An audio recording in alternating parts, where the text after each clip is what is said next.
Assalamualaikum warahmatullahi wabarakatuh. Alhamdulillahi rabbil alamin. Wassalatu wassalamu ala rasulina wa habibina wa syafi'ina wa tabibi qulubina wa qudwatina wa zukhrina wa maulana Muhammad wa ala alihi wa sahbihi ajma'in wa man tabi'ahum bi ihsanin ila yaumiddin, amma ba'd. Terima kasih kepada pengacara majlis, seterusnya yang saya muliakan Tuan Pengerusi, seterusnya ahli jawatan kuasa masjid, seterusnya para alim ulama, para habaib, para asatizah, tuan-tuan guru, juga yang diraikan tuan-tuan, puan-puan, ibu-ibu, ayah-ayah, abang-abang, akak-akak, adik-adik yang dirahmati Allah sekalian. Apa khabar semua? Alhamdulillah.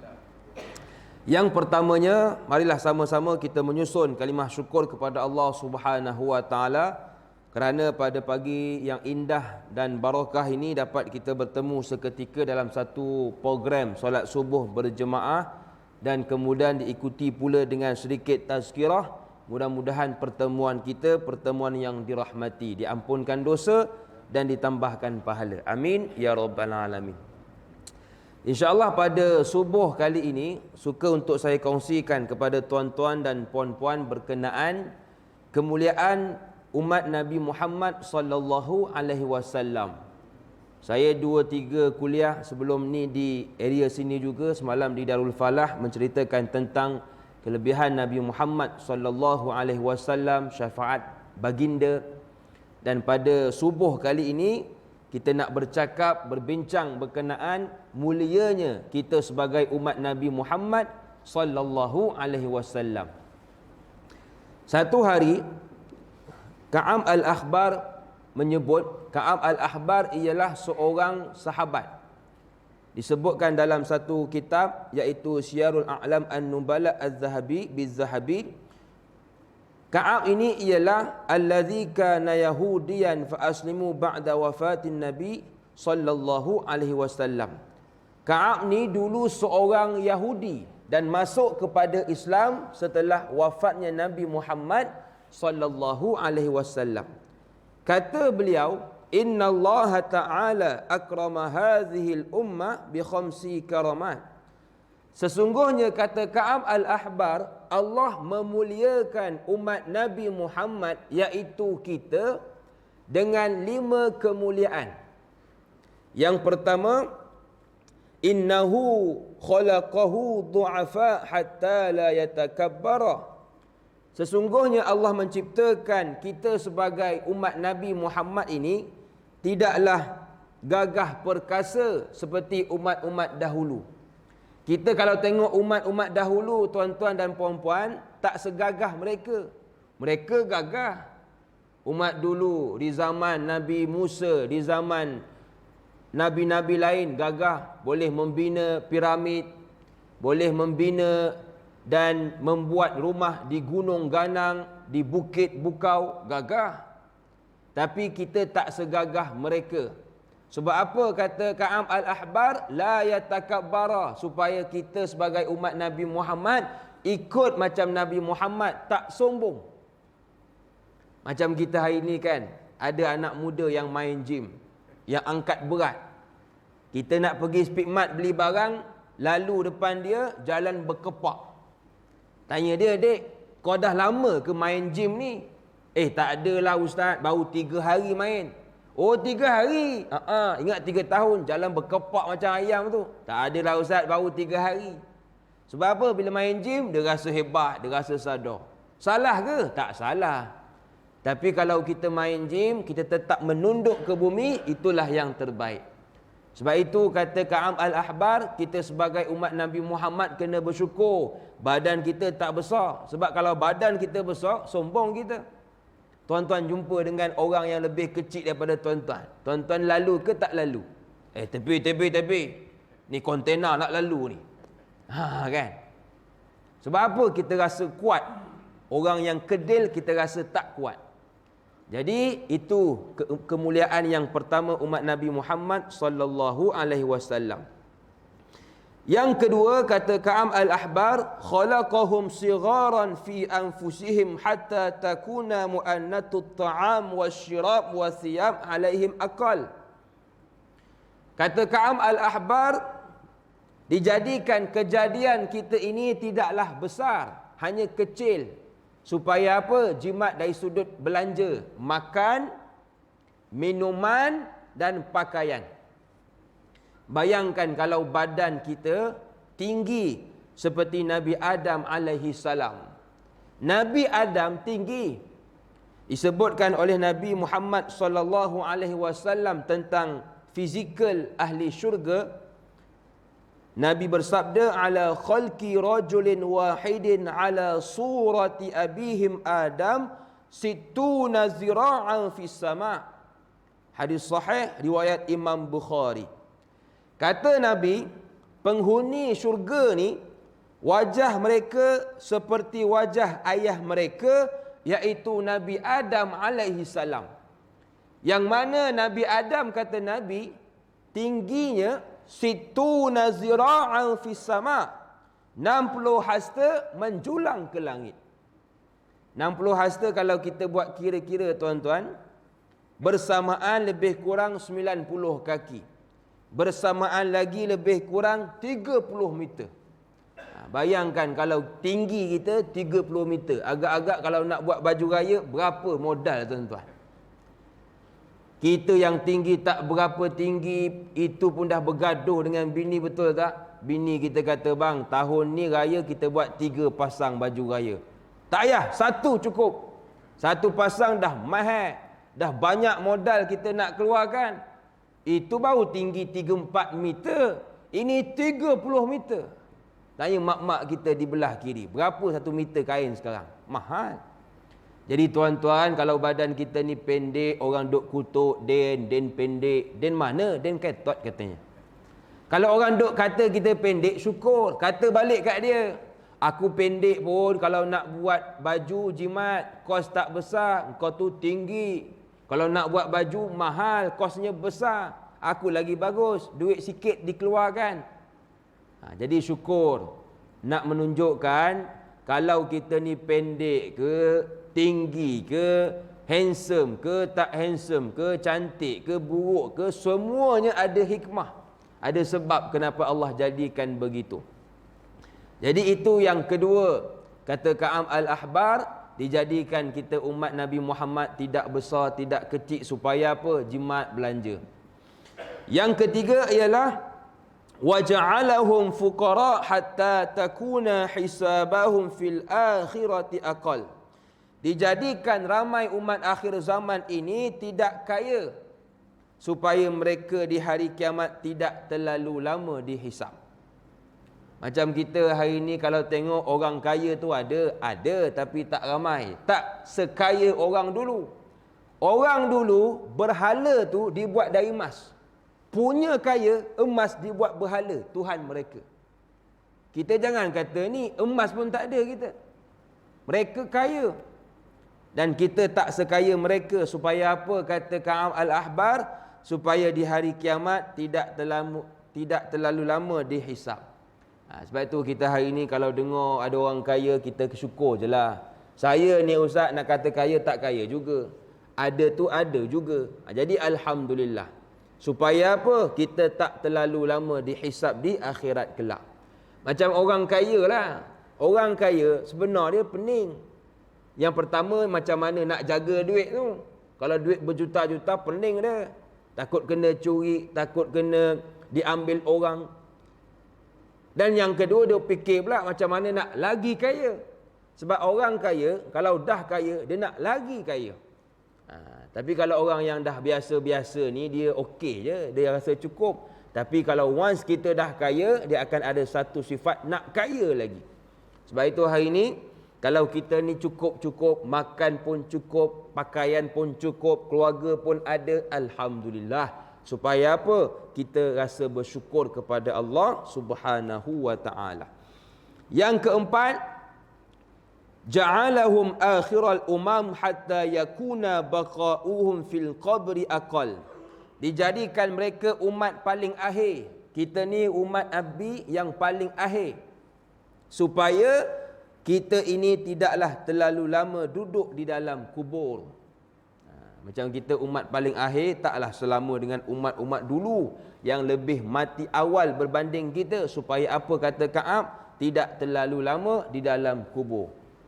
Dan yang kelima kata Ka'ab, al-ahbar ja'ala umuruhum qasiran hatta takuna dhunubuhum aqal. Dijadikan mereka itu umurnya pendek-pendek supaya dosa mereka tidaklah terlalu banyak direkodkan. Kita ni umat Nabi Muhammad sallallahu alaihi wasallam umurnya pendek-pendek, ibu-ibu. Tak sepanjang umur umat dulu. Supaya apa? Supaya dosa yang direkodkan tak banyak. Ini hidup 30 tahun pun dah macam-macam rekod dosa kita buat. Bayangkan kalau 1000 tahun. Sebab itu kita syukur kalau dengar kematian sahabat kita 30 tahun dah mati, 40 tahun dah meninggal, 60 tahun dah arwah. Okeylah. Sebab apa? Mudah-mudahan tak banyak dosa yang direkodkan berbanding dengan umat dulu. Umat dulu umurnya panjang-panjang. Disebutkan dalam sirah umur Nabi Adam AS 1000 tahun umurnya. Nabi Idris AS 865 tahun. Nabi Nuh 950 tahun. Nabi Hud 464 tahun. Nabi Ibrahim 200 tahun. Nabi Ismail 137 tahun. Nabi Ishak 180 tahun. Nabi Yaqub 137 tahun. Nabi Yusuf, Nabi yang handsome, 110 tahun. Nabi Ayub 93 tahun. Nabi Ayub dia sama umur dengan Tun Dr. Mahathir. Kan, ni sains-sains punya umur ni. Nabi Musa 120 tahun, Nabi Harun 122 tahun, Nabi Daud 100 tahun, Nabi Isa 33 tahun di bumi, dan Nabi Muhammad 63 tahun. Jadi umur kita tak macam orang dulu. Orang dulu umurnya panjang-panjang, 100 tahun, 800 tahun. Itu kalau nak lepak mamak 24 jam tak ada masalah. Sebab umurnya panjang. Kita dah lah umurnya pendek. Dah pendek, penyakit macam-macam pula. Kan? Umur kita ni pendek 40 tahun. Sekarang ni orang muda 30 tahun, macam-macam penyakit dia ada. Buah pinggang, jantung, kencing manis, kencing member, macam-macam. Kan? Macam-macam penyakit. Sebab itu hari ini Nabi sebut dalam satu hadis, a'maru ummati ma baina sittin ila sab'in. Umur umat aku, kata Nabi, berlega di antara 60 hingga 70 tahun. Tapi ustaz, nenek saya elok je, umur 90 tahun datang surau naik basikal lajak, elok je. Ada tu ada, tapi kata Nabi, wa aqalluhum may yajuzu zalika. Ada tu ada, tapi tak banyaklah, kata Nabi. Tak banyaklah. Contoh macam yang baru meninggal ulama kita, Profesor Dr. Yusuf Qaradawi. Saya dengar dekat radio, kata DJ tu 97 tahun. Makna kata lebih dari batasan umur yang Nabi sebut. Ada tu ada, tapi tak banyak. Kebanyakan 60, 70 out, meninggalkan kita. Cuba tanya member sebelah, Kak Nap, berapa umur Kak Nap? 59. Faham, tak lama lah tu. Kan? 60, 70 meninggal. Sebab itu hari ini kita kena siapkan persiapan. Walaupun umur kita taklah sepanjang umur umat-umat terdahulu, tapi umat Nabi ni antara kelebihan lain, Allah janjikan pahala berlipat kali ganda akan amalan-amalan yang kita buat. Buat sedikit tapi pahalanya besar. Contoh macam niat. Ibu-ibu, ayah-ayah pagi tadi niat nak bangun tahajud, tapi terkejut. Bila terkejut tak tahajud, tetap dapat pahala. Sebab apa? Ada niat nak bertahajud. Sama juga kalau kita nak buat dosa, tengok-tengok tak buat, dapat pahala sebab kau tak buat. Punya senang nak dapatkan pahala dekat dunia ni. Tapi kalau dah 60 tahun asyik terkejut daripada tahajud, rugi juga.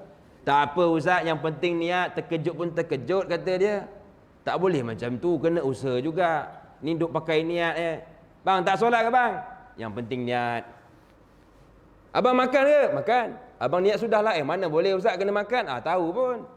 Sebab itu hari ni niat ni penting. Dia membezakan adat dengan ibadat. Tidur adat. Tapi kalau tuan-tuan niat jadi ibadat. Saya tidur ni kerana Allah, mudah-mudahan esok boleh bangun subuh dan dengar kuliah Da'i Hakim full 40 minit. Sebab ada orang tak sampai 10 minit dah terlelap dah. Saya buka satu media sosial, ada satu artikel dia tulis, ada seorang perempuan dari negara China tak tidur selama 40 hari 40 malam. Saya tengok, biar betul dia ni 40 hari 40 malam tak tidur. Kalau betul, satu kelebihan buat dia. Sebab kita jangan kata 40 hari 40 minit dengar kuliah dah terlelap dah kita. Betul tak? Ustaz bagi salam tu dah menguap dah. Cantik ada kursi, sandar sikit. Bila dah sandar, terlelap, kerja mengangguk je lah. Yang haram dia angguk, yang halal dia angguk. Sebab apa? Dah terlelap member. Bila dah habis, member kejut, Din bangun Din, dah habis. Rasa sekejap kuliah ya. Memang rasa sekejap dah kau tidur.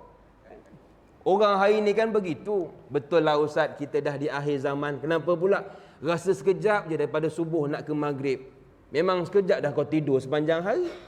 Sebab itu hari ni perlu kita persiapkan persiapan supaya apa? Kita menghadapi kematian dalam keadaan yang baik. Sebab itu Nabi pernah ditanya oleh sahabat, "Ya Rasulullah, ayyul mu'minin akyas?" Ya Rasulullah, siapakah orang yang paling cerdik ya Rasulullah? Sahabat tanya Nabi. Kata Nabi, orang yang cerdik, orang yang ingat mati. Sebab apa? Bila kita ingat mati, dia boleh memotong kelazatan kita terhadap dunia. Tuan-tuan tengok anak lalai kepada akhirat, lebih kepada dunia. Termasuklah kita kalau agak-agak lebih fikir dunia berbanding akhirat, ubat dia satu je, bawa pergi kubur ataupun bawa pergi solat jenazah. Sebab apa? Bila tengok orang solat jenazah, bila tengok orang mandikan jenazah, bila pergi ke kubur, kita akan rasa satu keinsafan. Tak percaya tuan-tuan pergi. Ini pergi kubur selfie, alhamdulillah sudah berada di tanah perkuburan. Cantik tak kubur belakang saya? Jangan selfie pergi baca Yasin dan sebagainya. Tapi masalah sekarang orang kita bid'ah pula. Jangan pergi kubur, bid'ah. Sebab tu orang kita tak banyak ingat mati. Sebab bila nak pergi kubur, bid'ah, tak pergi. Yang tak bid'ah pergi mana? Disko tak apa. Disko lah. Pergi kubur, bid'ah. Sebab itu ramai orang kita tak ingat mati. Bila ramai tak ingat mati, lupa akhirat, ingat dunia. Sebab itu hari ini kata Nabi, orang yang paling bijak sebenarnya ialah orang yang dia ingat mati. Sebab bila dia ingat mati, kata Nabi, Nabi sambung lagi, dan orang yang paling cerdik, dia buat persiapan untuk menghadapi kematian. Sebab itu hari ini kita kena ada persiapan yang perlu kita buat. Sebab dunia ni dia bukan berkekalan, dia bukan tempat yang berpanjangan. Dunia ni dalam surah Al-Insyiqaq Allah sebut pada ayat yang ke-9, wa yanqalibu ila ahlihi masrura. Dunia ni tempat yang bukan berpanjangan. Tuan-tuan kalau sihat memanjang tak? Kadang-kadang ada batuk, kadang-kadang ada sakit gaut, ada sakit pinggang. Kita kalau kaya kita berpanjangan tak? Daripada mula-mula keluar daripada rahim ibu sampai ke tua. Kaya manjang, tak ada. Ada orang susah, kemudian kaya. Ada orang kaya, kemudian susah pula. Makna kata tak berpanjangan. Ibu-ibu dulu tolak ataupun naik basikal. Ayah-ayah naik motor Waisuku, Yamaha dan sebagainya. Sekarang ni yang bawa anak kita, yang tolakkan motor anak kita. Makna kata tak berpanjangan. Tapi ada satu benda yang berpanjangan. Kalau muda manjang. Ketika bila? Di syurga kelak. Dekat dunia ni ibu-ibu nak nampak muda susah. Ibu-ibu yang umur 60, tapi ibu-ibu di sini nampak muda lagi. Memang taklah saya nak cakap tua, dikunci pagar ni, tak keluar saya. Orang perempuan hari ni bungut. Ustaz, saya tengok member saya Kak Nak tu umur 60 tapi wajah macam orang 30 budak universiti Ustaz. Dengki saya. Dia mula dengki, mulalah dia cari suplemen-suplemen yang nak kembalikan wajahnya seperti orang muda. Pergi ke Korea buat pembedahan plastik, balik member tengok terkejut. Amboi Cik Leha, dulu muka macam 60, sekarang macam 30 ya Kak Leha ya. Kata Kak Leha. Banggalah dia. Tapi bila imam angkat takbir nak solat, ambil kursi, Allahu Akbar, duduk. Lepas solat kita tanya, Kak Leha, muka dah macam 30, tapi solat duduk lagi ya. Kata Kak Leha, aku pergi Korea, aku tukar muka, enjin tetap sama, kata dia. Gaut tetap ada, buah pinggang tetap ada. Macam kereta lah tuan-tuan, tukar tayar rem 20 inci, pasang tinted 100%, cat baru, orang tengok, kereta baru ni. Tapi tak gerak ke? Oh, enjin tak ada, kata dia. Luar kita boleh ubah, yang tua nampak muda, tapi dalaman tak boleh. Sebab itu Nabi sebut ada 2 penyakit memang tak ada ubat. Yang pertama tua. Akak-akak, ayah-ayah nak kembali muda memang tak boleh. Kembali nampak muda mungkin boleh, tapi kembali muda tak boleh. Kudrat tak boleh. Tapi kalau nak nampak muda, bolehlah makan suplemen, nampak segar badan dan sebagainya. Yang kedua mati. Mati dia tak ada ubat. Sebab itu mati ni satu benda yang bagus, dia membuatkan kita bersedia. Saya hari tu bila nak masuk da'i ni, antara dia punya ujian, dia tanya, ni awak ni, saya nak tanya, kalaulah awak terpilih jadi da'i dan saya nak hantar awak ke penjara untuk berjumpa dengan banduan akhir sebelum ke tali gantung, apa yang awak nak ucapkan kepada dia? Saya pun duk fikir ketika itu, Allah bagi ilham, alhamdulillah. Saya jawab, kalau saya terpilih dan dihantar ke penjara jumpa dengan banduan akhir sebelum nak ke tali gantung, saya akan cakap, abanglah orang yang paling beruntung di dunia. Sebab abang tahu tarikh kematian abang. Orang yang tahu tarikh kematian, kebanyakan dia akan buat persiapan ataupun tidur lagi. Persiapan. Tuan-tuan pergi ke penjara, tanya pegawai-pegawai. Ni tuan nak tanya, banduan-banduan yang ke tali gantung, contoh esok, macam mana diorang punya kelakuan? Oh, jangan cakap Ustaz. Banduan yang ke tali gantung, esoknya, Ustaz akan tengok hari ini dan sebelum-sebelumnya, tak pernah tidur. Berdoa, menangis, Quran dia khatam, solat dia tak pernah tinggal, dia pulun sungguh. Walaupun umurnya yang sebelum itu dibazirkan dengan perbuatan maksiat, tapi diakhiri dengan kualiti ibadah. Walaupun dibuat mungkin 2-3 hari sebelum mati, tapi ibadat tu berkualiti. Doanya doa yang khusyuk, solatnya solat yang khusyuk, bacaan Qurannya bacaan yang khusyuk. Sebab apa? Dia tahu dah, esok aku mati ni. Kena buat sungguh-sungguh. Ngantuk pun dia balon juga. Macam kita 60 tahun penuh dengan ibadah, tapi tak semuanya khusyuk, ada nak menunjuk kat orang. Ada orang datang solat berjubah, bersebah. Kenapa Din? Lain macam kau tak nampak banner dah digantung. Hari Selasa minggu depan, pilihan raya AJK. Sini kalau nak jadi pengurusi, kena pakai jubah. Kalau nak jadi bendahari, t-shirt pun okey. Kan? Tapi ada orang banduan akhir, dia tahu esok tarikh kematian, dia akan pulun. Sebab itu Allah rahsiakan kematian. Sebab bayangkan kalau kita tahu, Din, bila Din meninggal? Dengar cerita esok rasanya. Kan? Kalau orang yang tahu esok, dia takkan buat maksiat lah. Tapi Allah rahsiakan kematian supaya Allah nak kita bersiap sedia. Orang yang bijak, dia tahu dah aku nak mati ni, cuma tak tahu bila. Buat persiapan. Tapi kalau orang yang tak bijak, dia takkan buat persiapan. Sebab itu hari ini, untuk kita menjadi orang yang bijak, seperti yang Nabi sebutkan dalam satu hadis tadi, perlu kita sediakan amalan-amalan yang berpanjangan. Orang yang bijak, dia beramal dan amalannya itu berpanjangan. Apakah amalan-amalan yang boleh kita buat dan bila kita mati berpanjangan pahalanya? Yang pertama, kata Anas bin Malik, Nabi bersabda ada 7 pahala yang terus mengalir diterima seseorang selepas matinya. Yang pertama, mendirikan masjid selagi mana masjid itu berfungsi. Hari ini kalau kita nak buat sebuah masjid mahal, betul tak? Mahal. Semalam saya sembang dengan pengerusi Allahumma salli ala sayyidina Muhammad Surau Darus Syakirin. Kalau tak silap saya, memerlukan lebih kurang belasan juta nak membina masjid Darus Syakirin. Juta ringgit, bukan rupiah ya. Oh, kalau rupiah saya boleh. Ini ringgit. Jadi kita kalau nak buat sebuah masjid mungkin tak mampu. Tapi sekarang kita ada satu jalan lain, iaitu bersama dalam menyumbang kepada pembinaan masjid. Macam kalau di Selangor saya duduk, tuan-tuan pergi mana-mana masjid, selalunya kebanyakan akan diiklankan di TV. Masjid sekian-sekian memerlukan berapa lagi untuk dibangunkan. Jadi kita boleh sumbang online ataupun cash dan sebagainya. Jadi kita hari ini kalau tak mampu nak membina sebuah, paling kurang kita turut serta. Kalau ada pengerusi kita buat pengumuman, masjid kita ni kalau boleh nak tukar kepada yang lebih luas supaya memberi selesa kepada jemaah, maka kita sumbang.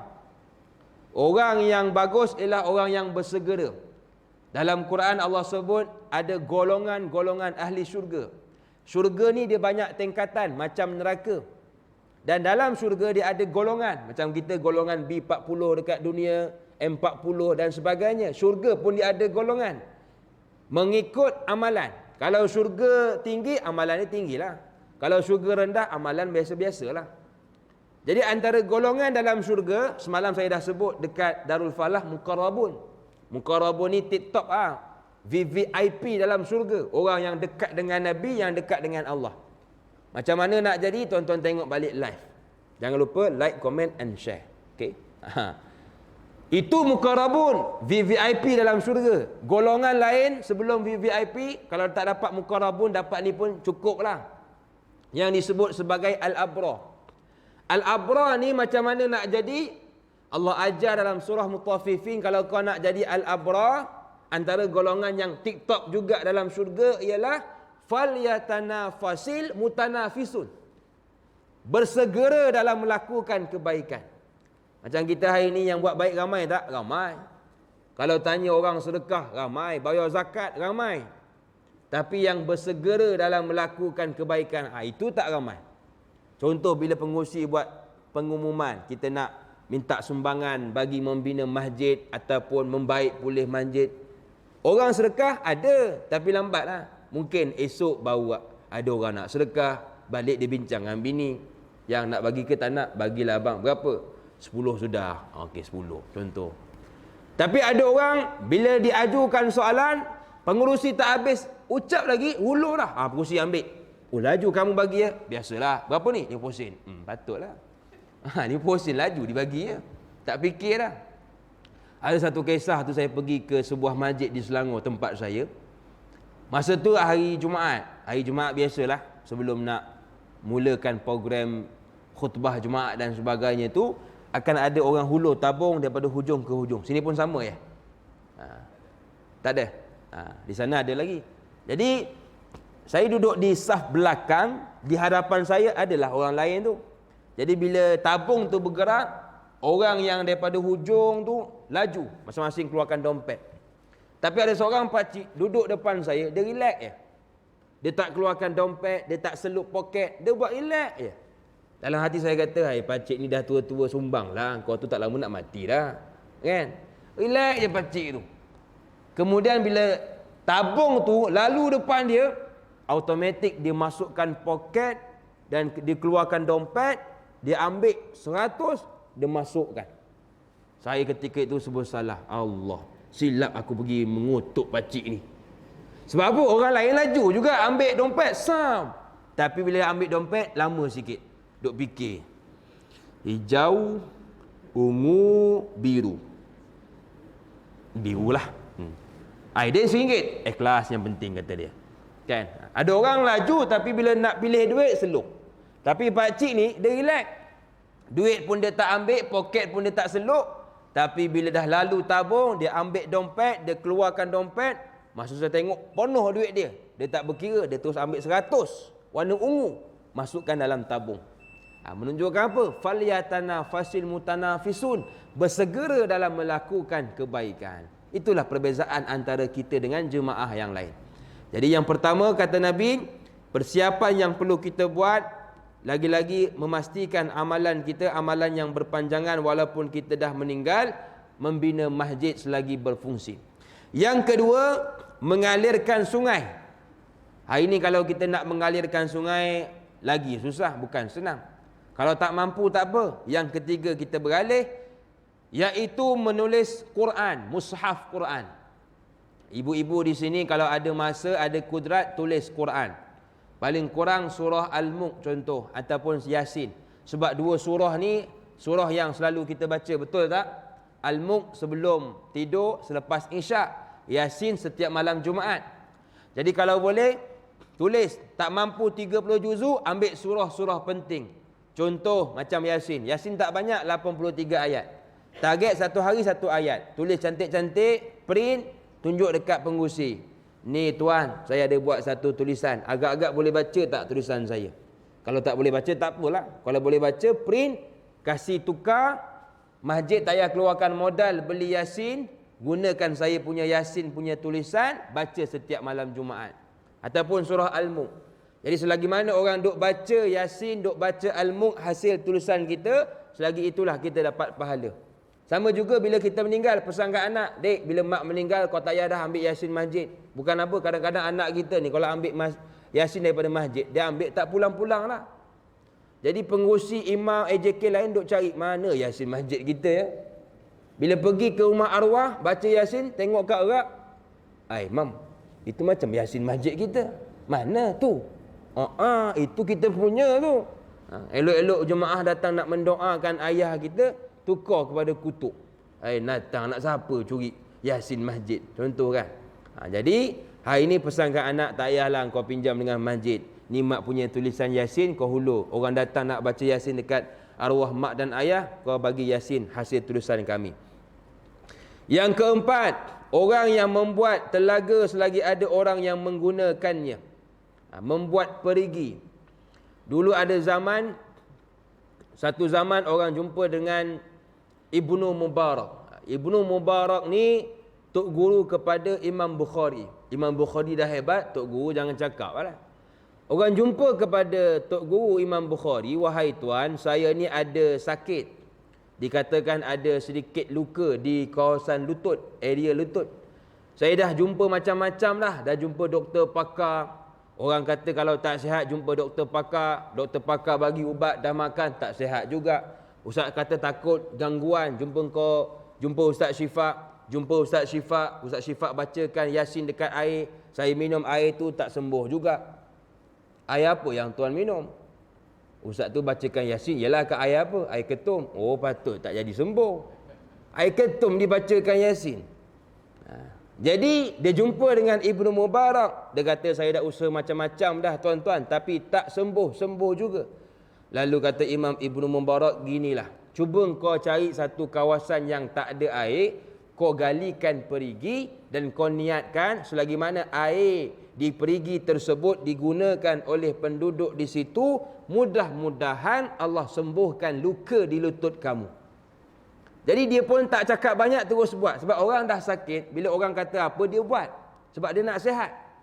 Dia pun carilah kawasan tak ada air, dia buatkan perigi dan niatkan, ya Allah, mudah-mudahan selagi mana perigi ni digunakan oleh penduduk di sini, mudah-mudahan luka aku disembuhkan olehmu. Dia pun buat, tak lama kemudian luka di lutut dia sembuh. Sebab apa?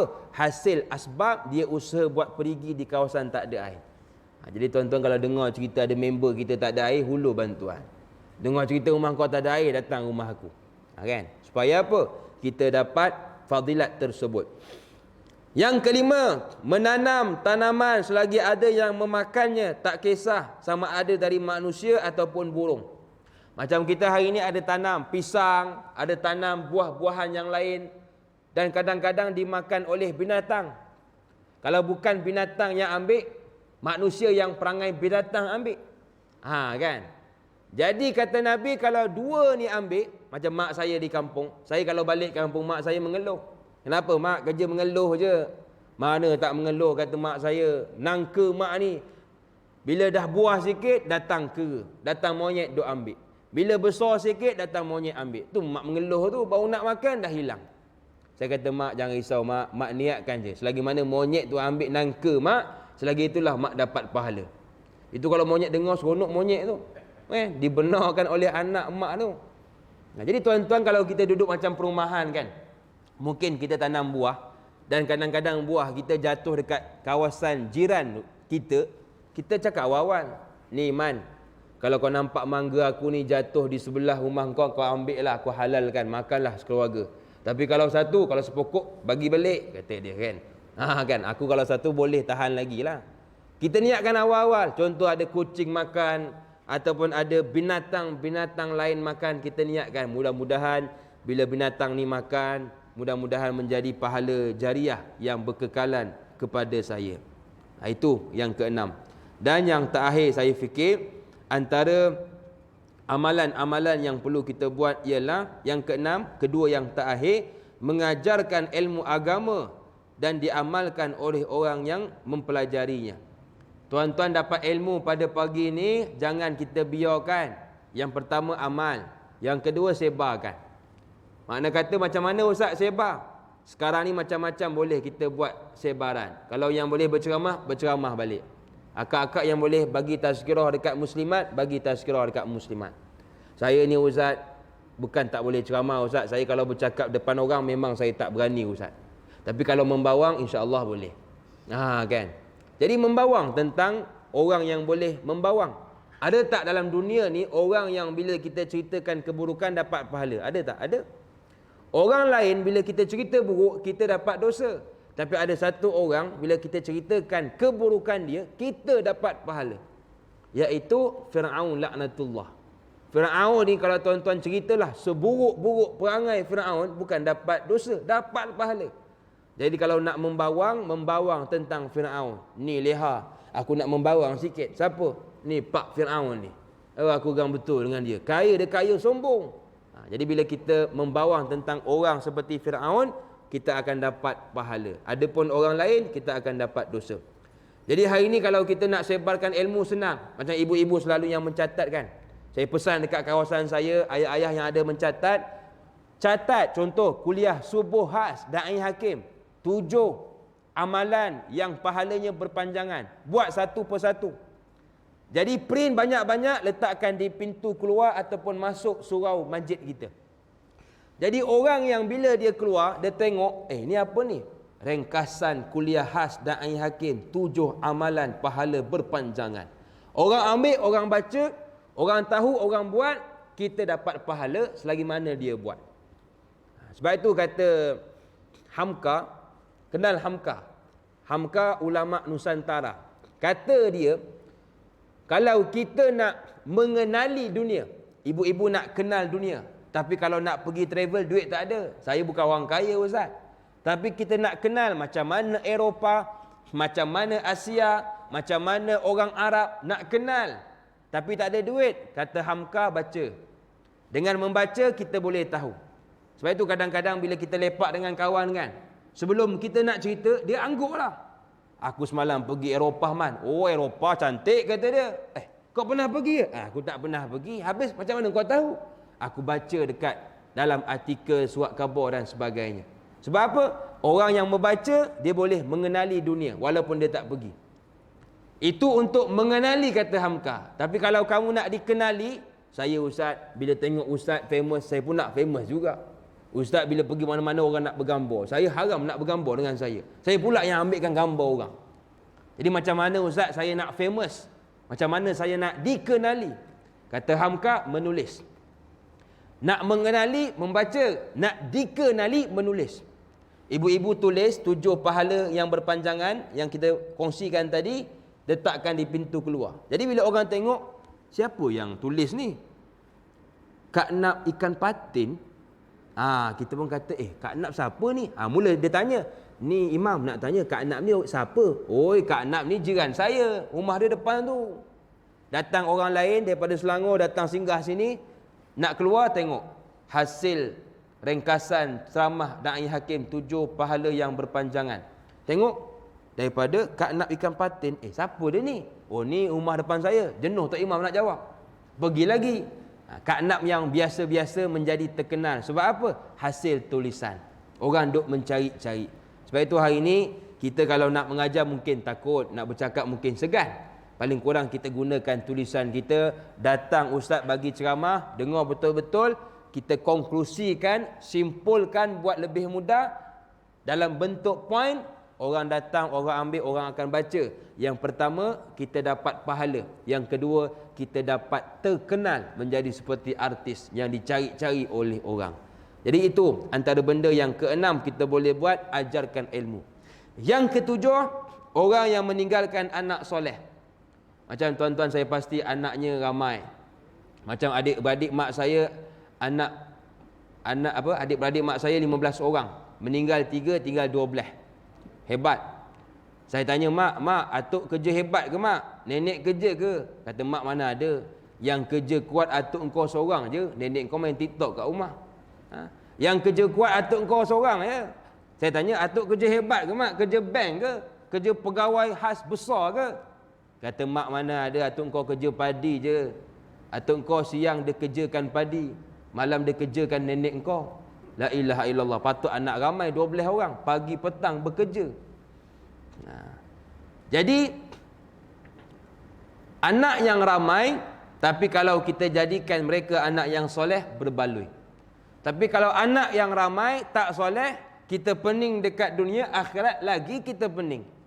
Sebab itu hari ini tinggalkan anak-anak yang soleh. Macam mana ustaz? Yang pertama gini, kalau kita masih lagi ada anak yang kecil yang boleh kita didik sehabis baik, kita didik.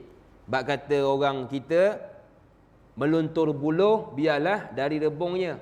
Nabi pun sebut, kullu maulud yuladu alal fitrah, kata Nabi. Setiap anak Adam itu dilahirkan dalam keadaan suci, bersih, tak ada dosa. Fa abawahu yuhawidanihi aw yunassiranihi aw yumajjisanihi. Kata Nabi, maka mak ayahlah yang nak jadikan dia orang Yahudi ke, orang Nasara ke, ataupun orang Majusi. Sebab itu hari ini anak yang masih lagi kecil didik sehabis baik. Macam mana? Ajak pergi masjid, ajak pergi program-program agama. Tapi ustaz, anak saya dah besar. Kalau saya tegur dia, dia tengking saya balik. Baru ni saya tegur dia, dek, kenapa kau main bola pakai seluar pendek? Dia tengking saya balik. Ayah pun sama, ayah lagi teruk, dulu main bola pakai spender je. Dia marah saya balik ustaz. Jadi macam mana ustaz? Anak yang dah besar gini cara dia. Anak yang dah besar tegur dulu, dek, jangan begini dek, kau pakailah tutup aurat sikit, kau tu dah besar, lagi-lagi kau perempuan. Bila kita dah tegur, dia tak mau dengar, cara yang kedua doa. Sebab doa yang keluar daripada mulut ayah ibu ni very mustajab, sangat mustajab. Sebab itu disebut dalam satu hadis riwayat Hakim dan juga Bukhari, nanti bila di syurga kelak, penghuni syurga dia akan rasa terkejut, dinaikkan satu level dalam syurga. Dia pun bertanya, ya Allah, kenapa aku dinaikkan pada level syurga yang seterusnya, sedangkan aku dah mati dah, amalan tak ada dah. Lalu kata Allah, sebab hasil istighfar oleh anak kamu yang masih lagi hidup di dunia. Rupanya ada orang yang dekat dunia, dia tak rasa nikmat anak soleh.